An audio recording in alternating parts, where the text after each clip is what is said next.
గుడిలో అమర్ భాగ్యుల చేతుల మీదుగా సీతారాముల కళ్యాణం జరిపించడానికి అన్ని ఏర్పాట్లు పూర్తి చేస్తారు. అమర్ వాళ్ళ అమ్మ నాన్న దగ్గర ఉండి అన్ని ఏర్పాట్లు చేస్తుండగా అమర్ ఒకడే ఒంటరిగా గుడిలోకి వస్తాడు. అదేంట్రా నువ్వు ఒక్కడివే ఒంటరిగా వచ్చావు, అమ్మాయి ఎక్కడా అని చెప్పి సదాశివం గారు అడుగుతూ ఉంటారు. దాంతో అదేంటి బాగి ఇక్కడికి రాలేదా అని చెప్పి అమర్ కంగారుగా బాగి కోసం వెతుకుతుంటే అప్పుడు రాథోడ్, నిర్మలమ్మ, సదాశివం గారు, ఆరు వీళ్ళందరూ కూడా బాగి కోసం వెతుకుతూ ఉంటారు.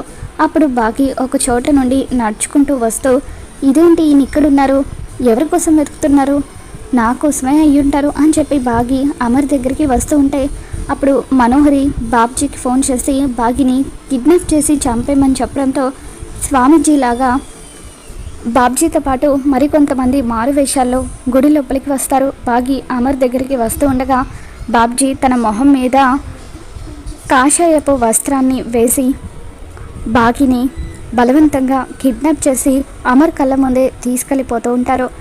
మరి కిడ్నాప్ అయిన బాగిని అమర్ ఏ విధంగా కాపాడుతాడో మళ్ళీ మన ఛానల్లో తెలుసుకుందాం. ఈ వీడియో మీకు నచ్చినట్లయితే తప్పకుండా లైక్ చేయండి.